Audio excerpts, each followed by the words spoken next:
They say power doesn't change who you are, it just turns up the volume. If kindness lived in you, it becomes a choir. If pride lived in you, it becomes a storm. For Edward Cole, that storm arrived on a Tuesday morning that began like perfection and ended like shame. The city woke the way it always does, uneasily, like a giant rolling over in its sleep. Manhattan's skyline shimmered under a thin veil of gold, windows catching the first shreds of sunlight, sidewalks still damp from a night that couldn't decide whether to rain or hold back. Down on the curb outside Cole Tower, a Bentley waited like a well-trained animal, polished, quiet, obedient. It had been the billionaire's choice for a decade, not because it was loud, but because it was flawless. Edward Cole believed in flawless. He believed in symmetry, in clean margins, in time measured not by hours but by obedience. The tie went on at 7:31. The phone left the charging dock at 7:33. The elevator doors opened at 7:58. At 8 a.m., the Bentley should glide to the entrance and the world should align with his schedule the way iron filings align with a magnet. But when 8 o'clock came, the curb was empty. At first he pretended not to notice. He admired the building's glass, the way it erased the sky and replaced it with ambition. He adjusted his cufflink and watched his reflection become taller than it needed to be. He loved this part of the morning, the quiet before the public performance. It made him feel like the city belonged to him. At 8:01, a thin line appeared between his eyebrows. At 8:03, he checked his phone, not for messages, but to punish the minutes for misbehaving. At 8:06, brakes whispered at the curb, and the Bentley slid into position, an apology disguised as steel. The driver's door opened and Harold Reeves stepped out, hat in his hand, uniform crisp, but slightly undone at the edges, like a shirt buttoned on the run. In 10 years, Harold had never been late. Not once. Not during snow that turned avenues into slow rivers. Not during strikes or parades or blackouts that made the city feel like a memory. But today, his shoes hit the pavement with the uneven rhythm of a man who had sprinted through too many hallways and begged too many doors to open faster. Edward looked at him the way surgeons look at x-rays, searching for the fracture that explains the pain. 6 minutes, the billionaire said, and the words felt like a verdict more than a number. Harold drew breath, the kind of breath a man takes when he's about to deliver the truth that could save him. But truth needs space to stand up, and there was no space here. The air between them was as tight as a sealed envelope. "Sir, he began. Edward lifted one hand, a small motion with the force of a closing gate. "You'll take me to the tower, and after that you'll return your badge and your keys." The security team on either side of the revolving doors built new expressions on their faces, neutral, polished, blank. People learn early in big buildings. Witness nothing, and nothing will ask you to explain it. Harold swallowed. 10 years of service crowded into his throat and had nowhere to go. He opened the back door for the man he had delivered to 1,000 meetings and 100 victories, and said nothing, because nothing had been invited. The city moved around them as if indifferent to the small earthquake occurring in the back seat. Buses sighed at corners. Steam lifted from grates like quiet ghosts. The Bentley hummed, smoothed the street, pretended life can be made frictionless if you throw enough money at it. Edward stared at his calendar, not because he needed to see it, but because certainty looks good when you're angry. 8:45, Charity Council breakfast. 9:30, broadcast spot. 10:15, Capitol call. The day lined up as neatly as soldiers. No room for 6 minutes. No room for explanations that arrived late and asked to sit in the front row. He watched the back of Harold's head. It had a way of tilting to read traffic not as cars, but as consequences. Over the years, Edward had trusted that tilt more than he trusted some vice presidents. The tilt wasn't there today. Today, Harold drove like a man reliving a hallway. The knuckles on his hands were white where they wrapped the wheel. His shoulders rose and fell in quiet aftershocks. Say it, Edward thought. If there's a good reason, say it. But the thought never made it to his mouth because pride doesn't translate well into mercy. They cut through a corridor of glass and arrived at the tower doors where cameras were already eating the morning. Reporters smelled narrative like dogs smell rain. Microphones lifted.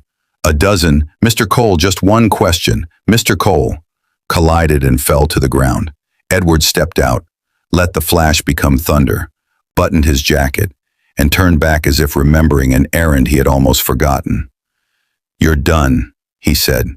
It was a sentence with no commas, no space for a please or a why, a clean cut, the kind a man makes when he wants the wound to look professional. For a second, Harold didn't move. Sometimes shock looks like stillness. Then he nodded to the ground because the ground is where you look when you don't want anyone to see your face. He climbed back into the car whose leather remembered 1,000 mornings and drove away with the slow precision of a man leaving a life. Inside the lobby, marble tried to outshine the sun. Assistants orbited with tablets like carrying small moons. Investors materialized out of suits and handshakes. Edward ascended through the elevator's quiet throat and told himself he felt nothing. He adjusted a statistic in his mind the way other people adjust a picture frame. Discipline, he liked to say to rooms full of people who needed his approval to sleep well. Discipline is the difference between leaders and the led. If anyone had handed him a mirror in that moment, he would have straightened his tie in it. He would not have recognized the man looking back. The breakfast played out with its usual choreography. Coffee steamed in cups, whose weight had been negotiated by designers. Laughter appeared where it was supposed to. A screen displayed the kind of growth lines that make capital want to build a nest. When a PR aide leaned close and whispered, "The media is asking about the driver," Edward didn't turn his head. "Ignore it," he said. And that is what they did. But memory does not ignore itself. And somewhere under the polished floor of his certainty, something started to tap. It sounded like a small hand knocking from beneath a door. Across the city, Harold Reeves sat on a bench that might once have been comfortable and wasn't anymore. The pediatric wing of a hospital has its own atmosphere. It smells faintly of lemonade and fear. Murals try to smile at you. The floors are clean enough to reflect the weight people carry in. On the bed nearest the window lay Eli, 8 years old and sturdier than he looked until today. A line of clear tubing fed into him like a promise. His chest rose in shallow tides that made machines approve or question with their tiny voices. When he slept, he looked like the baby he had been when Harold used to hold him against his shirt just to feel the measurement of another heartbeat. The doctor had used words that behaved like cliffs. Respiratory failure, immediate intervention, a specific injection before morning. Morning, the exact time the city had asked for Edward Cole. Harold had been standing beside the bed when the numbers on the monitor performed a dance he did not know the steps to. He had watched the nurse's face turn into a different kind of calm. He had called a cab, then another, then realized cabs sometimes avoid hospitals the way people avoid lightning. He had taken the elevator down, run under a rain that had decided to return, stood in the street with his hand out like a man hailing hope. He had begged the morning to be larger than its minutes, and all the while, the voice in his head had rehearsed what he would say to Mr. Cole. "Sir, I'm sorry. Sir, my son. Sir, I'll make up the time." But language evaporates around certain men, and by the time he reached the tower, late and breathless, his vocabulary had been replaced by the color of his fear. Now, in a chair that wasn't really a chair, he held Eli's hand and tried not to think about keys or badges or lockers with his name on a small rectangle. He tried not to think about rent that arrives on time like a bill collector with manners. He tried not to think about the stupid dignity of uniforms and how they can become costumes when you have to beg. A nurse with a tilt to her head the size of Mercy came by and adjusted something he did not recognize. "He's a fighter," she said, the way people say it when they have learned how to place hope carefully in rooms that can't bear too much of it at once. Harold nodded. He wasn't sure whether he was agreeing with her or praying. Night in a penthouse is different from night anywhere else. It doesn't fall so much as rise from the streets. Soft, expensive, curated. Edward Cole poured a drink that was older than some countries and turned on a television that filled the far wall with his own face. That is one way a man learns what he looks like to other people. from angles vanity never rehearsed. Billionaire fires driver of 10 years for being 6 minutes late. The words scrolled across the bottom of the screen like an accusation sent by a running messenger. A panel of strangers spoke about him the way farmers speak about weather, resigned, knowing, wrong and right at the same time. On another screen, a hashtag bloomed and multiplied. Hashtag ColdAsCole. It looked like a product launch, only the product was disgust. He muted the television and listened to the apartment's beautiful silence. Glass cooled in his hand. Outside, the city pulsed like a throat. He told himself, people love to be outraged. It's easier than living one's own life. He told himself they would forget, because outrage has the metabolism of a hummingbird. He told himself many things, and each sentence was a plank on a bridge that led him away from the truth. But bridges creak when you choose the wrong river to cross.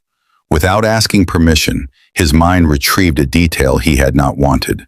The way Harold's fingers had trembled when they passed him the keys. The way his mouth had shaped a word and swallowed it, as if he had tried to give birth to a reason and found the room already occupied by judgment. 10 years, he thought. 10 years measured by early arrivals and quiet roads, and a man who had learned his moods better than some friends. 6 minutes. 10 years reduced to 6 minutes and a sentence without commas. He set the glass down, not gently. The sound the crystal made on the stone counter was very small and very loud. If you believe in empathy, in second chances, and in the courage it takes to listen before you judge, take a moment to like this video, subscribe to Kindness Corner, and share it with someone who might be standing at the edge of the same mistake. Because the truth about what really happened that morning wasn't ordinary at all. Hours later, when the city's insomnia softened into a murmur, a knock landed on the penthouse door. It wasn't urgent or angry. It was the kind of knock that says, I will keep asking until you answer. Edward stood very still and remembered a different knock long ago. The landlord's rhythm when he was a boy, and rent was a sermon they couldn't afford to hear. He opened the door to find Grace, his younger sister, the only person alive who still spoke to him as if money were furniture instead of oxygen. She didn't step inside right away. She looked past him, over his shoulder, into the room where success had arranged itself like a showroom.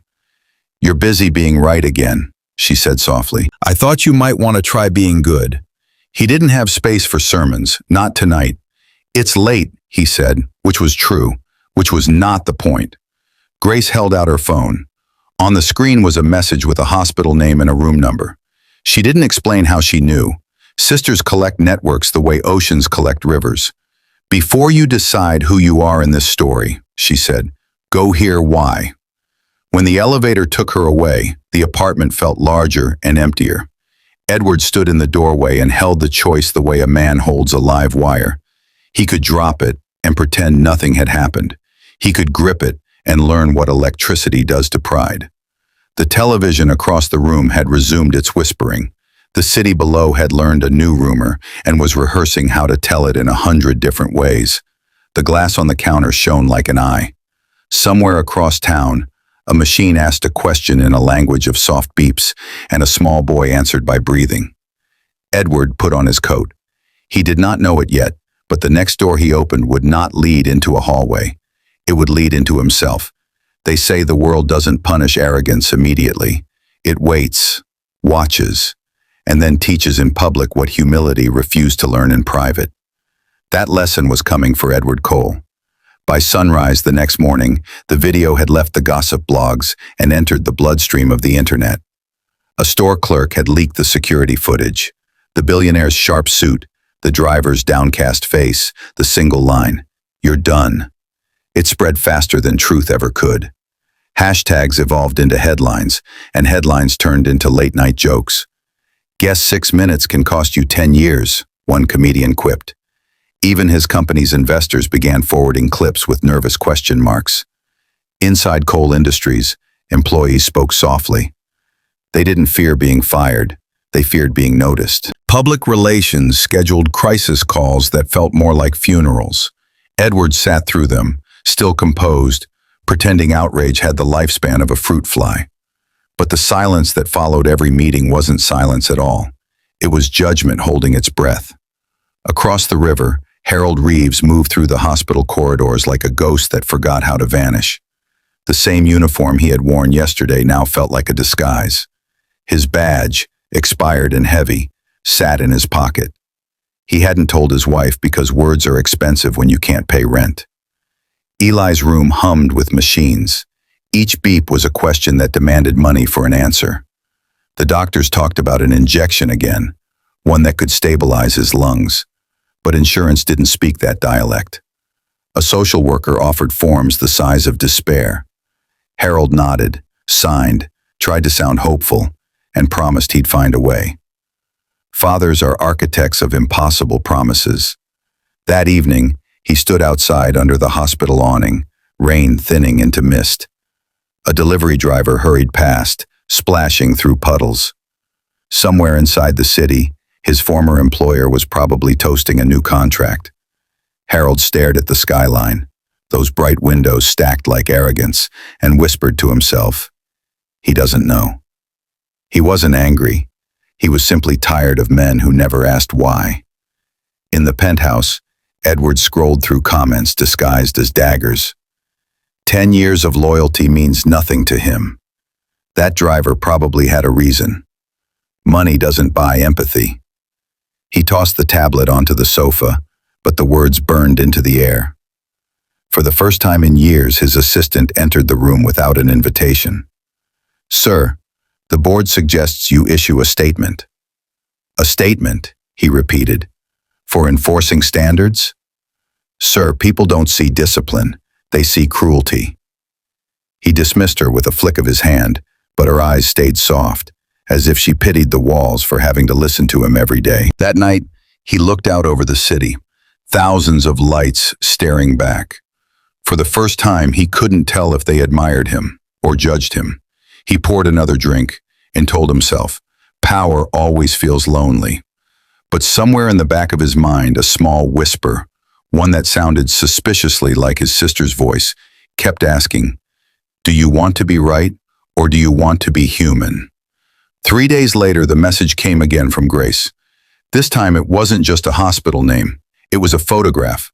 A child, thin, pale, smiling bravely at a nurse, holding a toy car. In the background, blurred but unmistakable, was Harold in that same uniform, his eyes half closed with exhaustion. Grace's text underneath read, "He was late because of this. Do what you want with that information."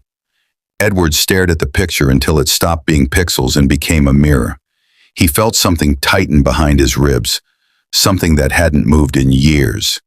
Guilt isn't loud at first.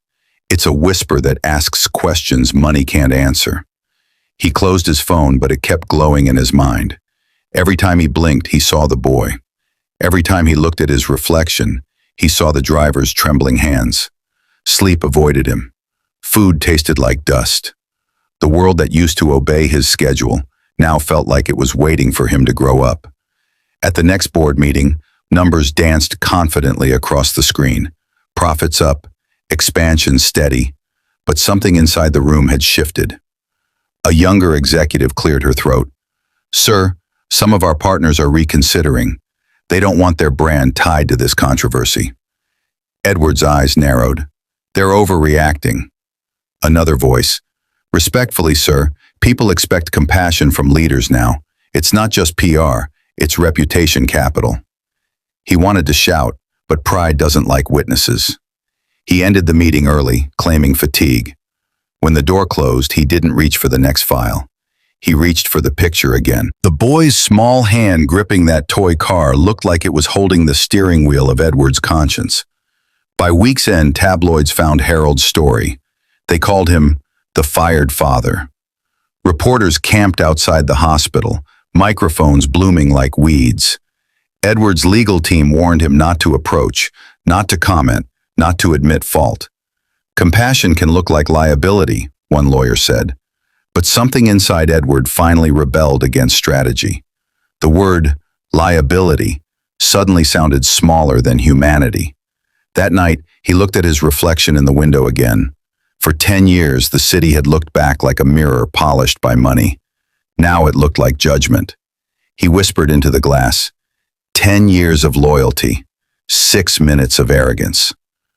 The words fogged the pain, disappeared, and left him alone with silence. He picked up his coat. He hadn't driven himself in years.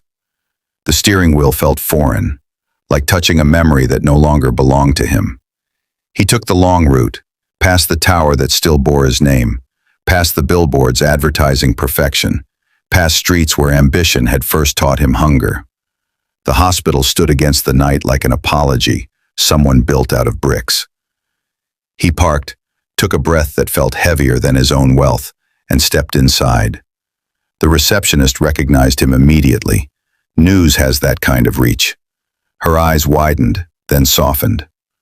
"Room 417, she said quietly, before he could ask. As he walked the hallway, the hum of machines grew louder. He wasn't sure if it was his imagination or the sound of accountability. Through the glass, he saw Harold asleep in the chair beside his son's bed. A father bent forward, hands still resting on the boy's small wrist, as if afraid the world might steal even that. Edward froze. His throat closed around 1,000 unspoken things. The monitors blinked in gentle rhythm, the boy's chest rising like a tide learning to return. Grace's voice echoed in his head again. "Before you decide who you are in this story, go hear why." He understood now that redemption doesn't begin with an audience. It begins in quiet rooms where no one is watching. If you believe in forgiveness, compassion, and the courage it takes to face your own mistakes, take a moment to like this video, subscribe to Kindness Corner, and share this story, because the hardest apologies are the ones money can't buy. That night, standing outside the hospital room, Edward Cole realized that humility doesn't come in headlines. It arrives in silence, one heartbeat at a time. And that silence, gentle, steady, undeniable, was about to rewrite his entire life. They say the truth doesn't shout. It whispers, softly enough that only the guilty can hear it. And that night, in the sterile hum of a hospital corridor, Edward Cole finally heard it. The pediatric ward at midnight feels like another planet, half dream, half prayer. Monitors blinked like tired fireflies. A nurse moved with the grace of someone who had learned to walk between grief and hope without waking either. Edward stood outside room 417. He didn't knock yet. He just stared at the small window where a boy's chest rose under a thin blanket. Each breath seemed to cost the universe a favor. Harold was still asleep in the chair, chin to chest, one arm stretched toward the bed as if anchoring his son to the world. On the bedside table sat a lunchbox that looked too bright for this dim room. Inside, Edward could see half a sandwich, a juice box, a folded drawing. Crayon lines of blue and green. He took a step closer and read the shaky letters across the top. "My dad drives dreams." The words hit him harder than any headline ever had. For years, Harold had been invisible, just part of the machinery of Edward's life. A man who opened doors, not stories. Yet here was proof that someone saw him as everything. A hero behind the wheel. A father behind the uniform. A familiar whisper startled him. "You came." Grace leaned against the wall, a paper cup of coffee in her hand. She had that same look she wore at funerals, half sorrow, half satisfaction that people finally remembered to care. "I thought I told you to stay out of my business," he said quietly. She smiled without humor. "And I thought you wanted to stay human. We both broke promises tonight." He exhaled, watching the steam from her coffee rise between them. "You knew about this?" "I knew enough. I called the hospital when the news broke. Someone told me about a driver who was fired at the door while his son was in critical condition. I recognized the story before they said your name." She sipped the coffee. "You're not a monster, Eddie. You just forgot that people who work for you are people. Now maybe you'll remember." Grace pressed a folded envelope into his hand and turned to leave. "The rest is for you to read," she said. When she disappeared down the hallway, the silence rushed back in, thick, heavy, unblinking. Inside the envelope lay a single bill for medication. At the bottom, written in pen, were the words, "Need by 8 a.m. Please hold the job. I will make it on time." Edward's knees nearly gave out. He sat down in a plastic chair meant for waiting and realized that guilt has weight. It doesn't crush you all at once. It adds ounces until breathing becomes work. When morning bruised the horizon, Harold stirred. His eyes opened slowly, confused by the silhouette in the doorway. "Mr. Cole?" His voice cracked on the name. Edward stood. "I shouldn't be here," he said, "but I am." Harold tried to rise, but exhaustion tethered him to the chair. "Sir, I meant to call." "You were late," Edward interrupted softly, "because you were here." The older man blinked, unsure whether it was a question or forgiveness. "I had to sign the papers," he whispered. "They said the treatment wouldn't wait. I thought if I drove fast enough, maybe I could still." He stopped. The explanation folded into silence. Edward looked at the boy. "How long has he been sick?" "Since he was 5, Harold said. "His lungs don't grow the way they should. Some days he breathes fine. Other days it's like climbing stairs inside his own chest." He rubbed his hands together, ashamed of their tremor. "I've been saving, but you know how it is. One hospital trip, one car repair, one mistake, and the savings vanish."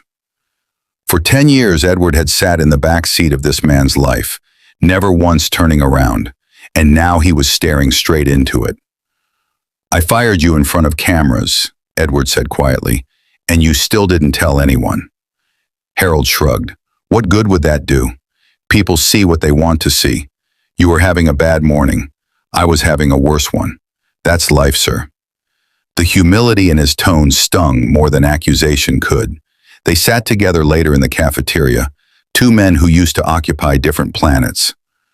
The room smelled of coffee and disinfectant, sounds of trays and muffled pages turning. Edward broke the silence. "I read your note." Harold lowered his eyes. "I shouldn't have left it on the counter. I didn't mean for anyone to see." "It saved me," Edward said simply. Harold looked up, startled. "You called yourself replaceable," Edward continued. "You're not. You are the mirror I refused to look in, the one person who saw me every day, and I never saw you back." A nurse passed, smiling politely, not realizing history was being rewritten at a corner table. Harold exhaled, half disbelief, half relief. "Sir, I'm not looking for pity." "You're not getting pity," Edward replied. "You're getting justice. Late, but coming." He opened his phone and sent a message to his assistant. "I want a fund established," he said aloud, mostly to himself. "Medical support for families of every staff member in coal industries. Start with the Reeves family." Harold's hands trembled around his cup. "You don't have to." "I do," Edward said, "because I finally understand what late really means. Late isn't 6 minutes. Late is waiting 10 years to learn compassion." By evening, the same outlets that once called him #ColdAsCole were running a new headline. "Billionaire pays it back. Driver's son receives full treatment fund." The hospital lobby filled with reporters again, but this time, Edward didn't hide. He gave one brief statement. "There are things in life you can delegate: power, money, even decisions. But you can't delegate humanity. I failed that test. I won't fail it again." Then he walked away, before applause could cheapen the moment. Harold watched from the doorway, a hand on his son's shoulder. For the first time in years, Edward looked less like a billionaire and more like a man who remembered how to be small enough to kneel. That night, rain returned to the city, tapping at the hospital windows like forgiveness asking to be let in. Eli slept peacefully for the first time in weeks. Harold dozed beside him. Edward sat in the corridor, coat draped over his knees, listening to the rain and the machines and the quiet symphony of redemption. He thought about all the mornings he'd measured his life in minutes, and realized that the most important one, the 6-minute delay, had just given him back his soul. They say guilt can wake you up, but only compassion teaches you how to stay awake. For the first time in years, Edward Cole wasn't running from the truth. He was walking beside it. The morning after the hospital felt different. The city hadn't changed, same sirens, same impatient horns. But something inside Edward had been rewired overnight. He stood by the window of his penthouse, coffee untouched, watching clouds scatter over the skyline he used to call his. Once, every rooftop looked like a trophy. Now, everyone looked like a question.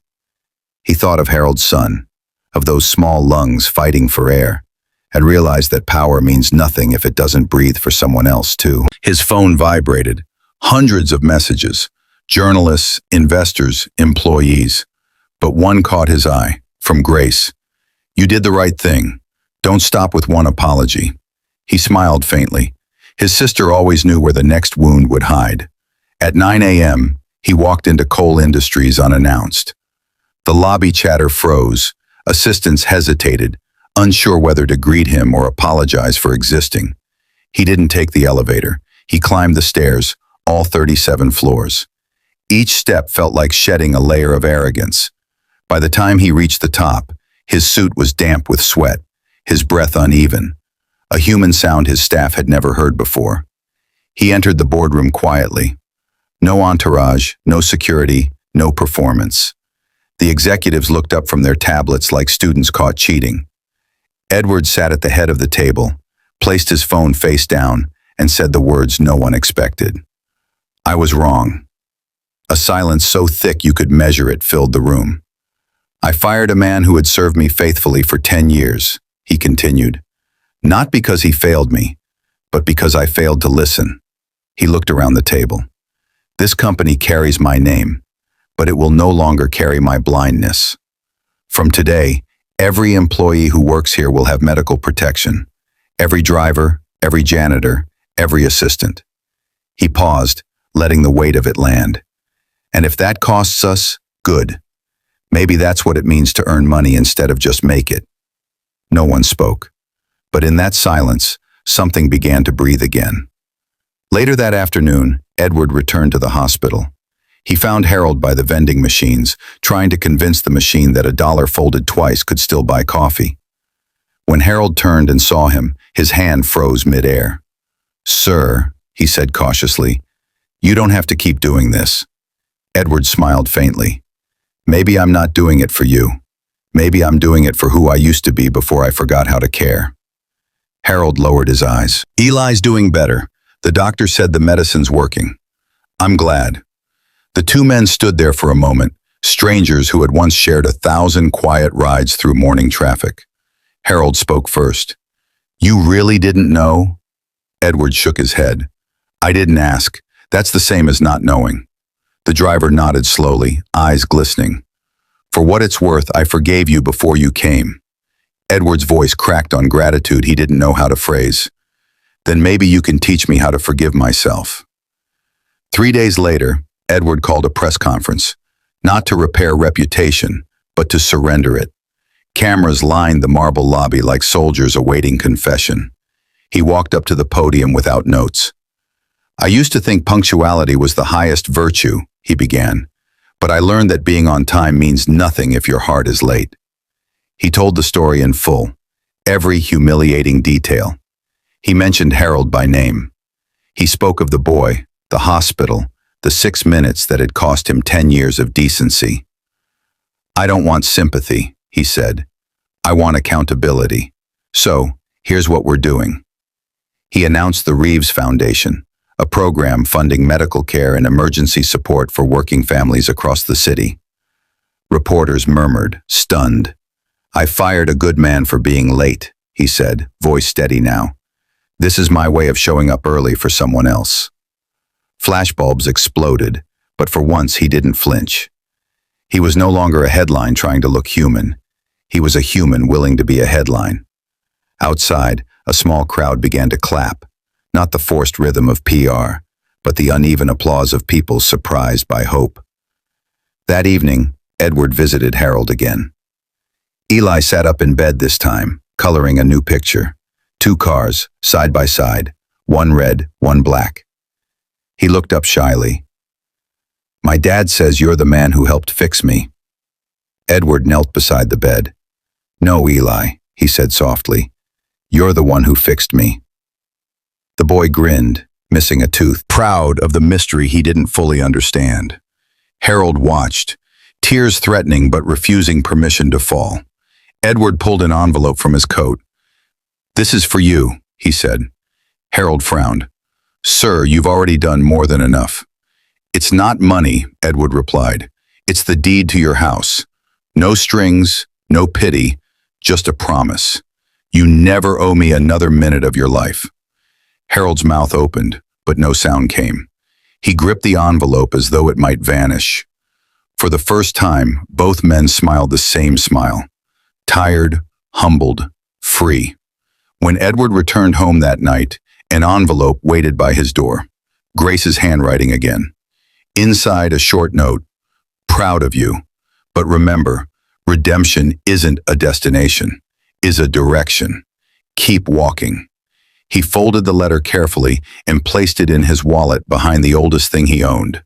A faded photo of their parents, taken before the world taught him to wear armor. For years he'd carried that picture as proof of how far he'd come. Now he carried it as a reminder of how far he still had to go. Over the next month, something unexpected happened. Employees who had never spoken directly to Edward began stopping him in the halls. Drivers saluted. Cleaners smiled. A quiet culture shift rippled through coal industries, not from policy memos, but from example. One afternoon as he left the building, a delivery worker held the door for him. "Thank you, Mr. Cole," the man said. Edward nodded, then held the next door open for him. It was such a small motion that nobody photographed it. But that's how revolutions start. One gesture smaller than pride. The city began to whisper new words. Not hashtag #ColdAsCole anymore. Just Edward Cole, the man who learned to listen. Redemption isn't a single act. It's the small decisions you keep making after no one's watching. For Edward Cole, humility had started as an apology. Now it was becoming a habit. A month later, the mornings no longer smelled of polish and deadlines. Edward still rose before dawn, but instead of pacing through boardroom talking points, he sat by the window with a notebook, writing, not numbers this time, but thoughts. He wrote the names of employees he'd never met. He listed small promises. Listen more, interrupt less, learn people's children's names. When the sun lifted over the skyline, he whispered the same sentence every day. "May I be 6 minutes slower and a lifetime kinder." The man who once timed his coffee to the second now spent those seconds looking at the city as something alive, not something owned. The Reeves Foundation had been born out of guilt, but it grew out of gratitude. Within weeks, stories began to surface. A janitor whose wife received cancer treatment paid in full. A secretary whose son got a new wheelchair delivered overnight. A cook who no longer hid her second job because the bills finally made sense. News outlets called it the Cole turnaround. But Edward refused interviews. "This isn't a spectacle," he told Grace on the phone. "It's restitution." Grace laughed softly. "Then let it keep multiplying. Guilt fades. Responsibility doesn't." And it did multiply. Networks began similar programs, quietly competing in compassion. For once, trend reports were written in kindness instead of profit margins. Edward would read those headlines in silence, smile faintly, and whisper, "Harold started this. The world just caught up." One weekend, he drove back to the neighborhood where he grew up, a place he hadn't visited since his first million made him believe distance was dignity. The streets were narrower than memory. The same corner store still flickered with the same neon light that used to hum him to sleep. He parked the car, not the Bentley, just a small hybrid sedan he'd started driving, and walked the block like a tourist in his own childhood. An elderly neighbor recognized him. "Eddie Cole?" she called from her porch. "Didn't think I'd see you again." He smiled. "Genuinely. Neither did I."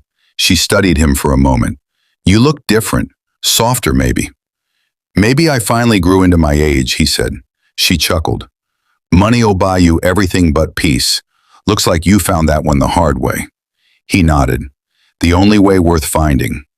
Before leaving, he bought a bag of groceries from that same corner store, not because he needed them, but because some things should remain rituals.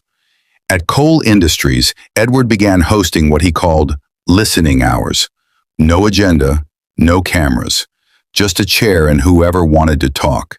The first week, only 3 people came. By the third month, he needed a bigger room.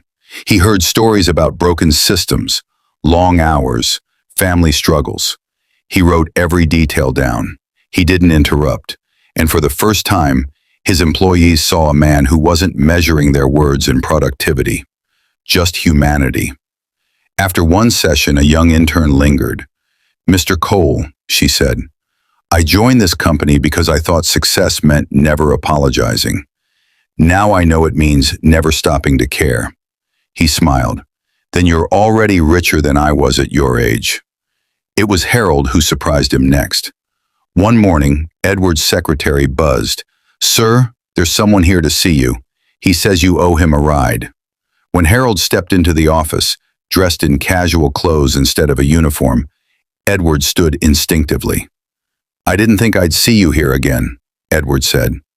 "I wasn't sure either," Harold replied. "But Eli's strong now. He's back in school. He drew this for you." He handed over a folded sheet of paper. On it, in crayon, 2 cars raced side by side toward a sunrise. Underneath the caption, "Friends don't fire each other, they forgive each other." Edward laughed softly, then felt the laugh dissolve into something wetter. "Tell him it's the best contract I've ever signed." Harold nodded. "He wants to know if you're still a billionaire." "Technically, yes," Edward said, "but I'm trying to invest in better things." The 2 men shook hands. No employer, no employee, just fathers who'd learned how fragile time could be. Weeks later, Edward began receiving letters from strangers. A teacher who forgave her student for plagiarism.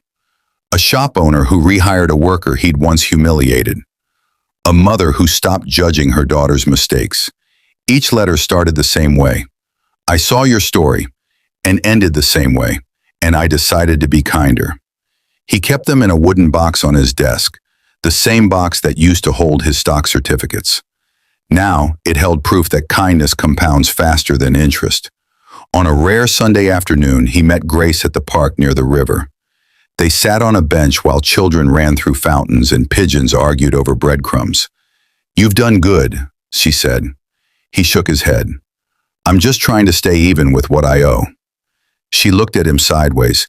"You can't repay the past. You can only outgrow it." He smiled. "Then I'll keep growing." They watched the sunset ripple across the water, turning the city gold again. Not the gold of greed, but the gold of forgiveness. Grace nudged him.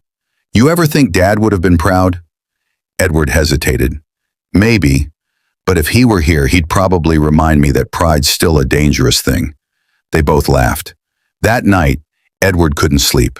He got into his car, no driver, no destination, and just drove. Rain smeared the windshield, city lights bending through it like old memories trying to find shape. He passed by the hospital again.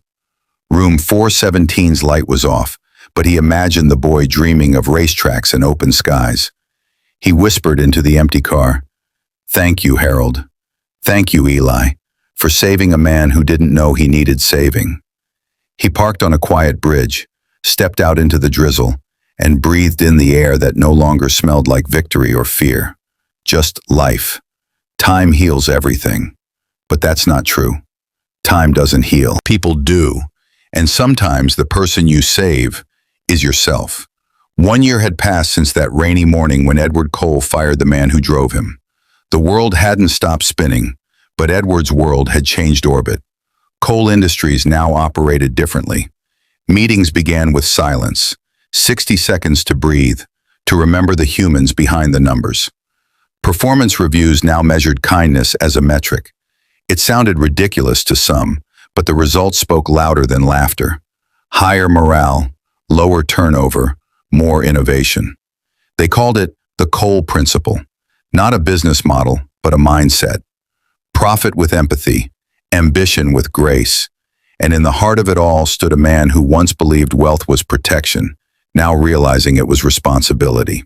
One crisp spring morning, Edward received a letter with no return address. Inside was a photograph. Eli Reeves, now healthy, running in a schoolyard race, arms stretched wide like wings.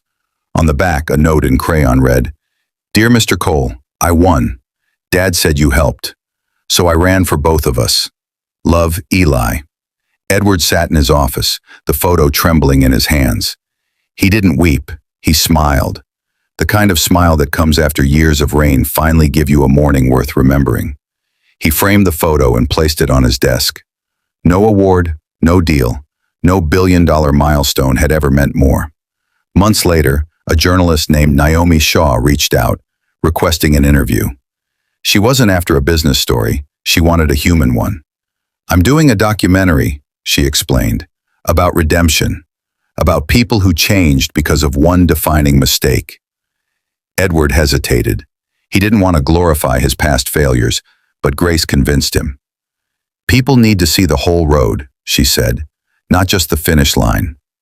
The film aired 6 months later, titled 6 Minutes Late. It opened with grainy footage of the incident.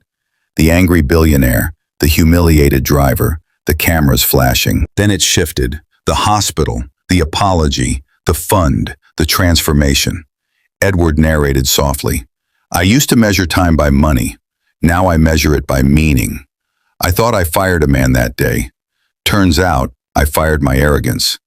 The documentary went viral, shared millions of times across the world. But what mattered most wasn't the praise. It was the ripple effect. Letters poured in again. From workers, parents, bosses, teachers, all confessing to moments they judged too quickly. One sentence kept repeating across them all. "I thought of your story, and I waited before I reacted." And that, Edward realized, was the quiet revolution he'd never planned but always needed. It was autumn when Edward decided to visit Harold again. He didn't call first, when he just showed up at the small suburban house with the peeling blue paint and the porch that leaned slightly to the left. Eli opened the door before he could knock. "Mr. Cole," the boy beamed, taller now, face bright and unguarded. "Dad's in the garage." Inside, Harold was tinkering with an old car, not the black sedan he used to drive, but a rusted one he was restoring, piece by piece. "Thought you'd retired from driving," Edward joked. Harold looked up, smiling. "I did, but some engines deserve a second chance." They laughed, and for the first time the laughter wasn't awkward. It was shared, equal. Edward handed him a small envelope. "What's this?" Harold asked. "A scholarship," Edward said. "For Eli, any school, any dream." Harold stared, speechless. "You've done enough, sir." "No," Edward said quietly. "This isn't about doing enough. It's about doing right." They stood there for a long moment, two men bound not by contract but by understanding. Then Harold said something that Edward would carry forever. "You know, sir, you didn't just change your life that day. You changed mine too. Because of you, my boy grew up watching forgiveness instead of bitterness." Edward swallowed hard. "No, Harold. Because of you, the world saw what patience looks like." On his 60th birthday, Edward did something no one expected. He sold his penthouse, downsized his estate, and bought a modest home overlooking the same park where he used to run as a boy.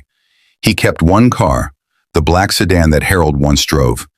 Its leather was cracked, the paint fading, but he refused to restore it. "It's perfect," he said when Grace asked why. "Every scar tells me where I went wrong, and how far I've driven since." Some nights he would get in that car alone and drive through the quiet city streets, the hum of the engine like a familiar lullaby. He never used a chauffeur again, not because he couldn't afford one, but because some lessons are meant to be driven by hand. A few years later, Edward was invited to speak at a youth conference about leadership. He didn't bring charts or statistics. He brought a single photo, the one of Eli running. He held it up and said, "This boy taught me more about success than any book ever did, because success isn't the size of your building. It's the warmth of the people inside it." He paused, scanning the faces of hundreds of students. "If you remember anything from this speech, remember this. Be curious before you're cruel. Ask before you assume. And if you ever find yourself in a position of power, use it to make someone's day easier, not harder."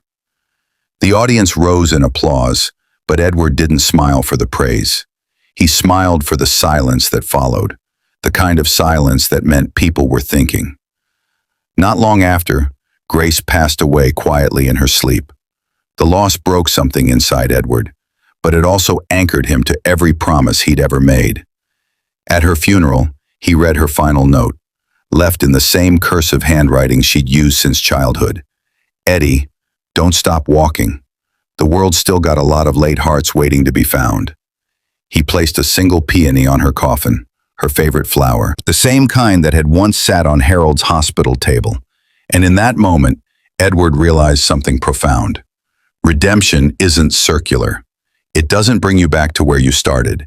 It takes you somewhere softer, somewhere quieter, where you finally understand why you began. Years later, the Reeves Foundation had expanded to 50 states. Hospitals bore plaques with its emblem, a simple steering wheel encircled by wings. Underneath, a quote read, "Be slow enough to notice and fast enough to care." Edward Cole. Edward himself no longer attended ceremonies. He preferred to sit on park benches, feeding birds and watching strangers be kind to each other, without realizing who sat beside them. One afternoon, a young driver pulled up near the park in a black car, helping an elderly passenger into the seat with care. Edward watched the scene and smiled. The license plate read, "Reeves 1." He chuckled softly. "Guess I'm not the only one who learned." When Edward Cole passed away years later, he left behind no will of grandeur, no fortune wars, no towering monuments. Just a handwritten letter found on his desk beside the framed photo of Eli running. It read, "To whoever finds this, when you're reading these words, know this. I wasn't always a good man. I learned the hard way that the smallest kindness can rewrite an entire lifetime of pride. Be patient with people. You never know the story they're rushing to save." At the Foundation's annual event that year, now grown-up Eli Reeves stood at the podium. He wore a simple suit, his father seated proudly in the front row. "My father used to drive a Billionaire," Eli said, smiling. "But one day that Billionaire stopped driving people and started guiding them." The crowd laughed softly. Eli lifted the old photograph of him as a boy. "This picture was taken right after I got better. He framed it, kept it all his life. But I want it to belong to everyone now." He held it up to the audience. Because this story isn't about money, it's about mercy. And if one man could change this much from a single mistake, maybe the rest of us can start sooner. The crowd rose in applause. Harold wiped his eyes. And somewhere, if heaven allowed echoes, you could almost hear a familiar voice whispering, 6 minutes late, right on time. If this story touched your heart, please like, share, and subscribe to Kindness Corner. Sometimes the people we fire from our lives are the very ones sent to fix us. And kindness is never late.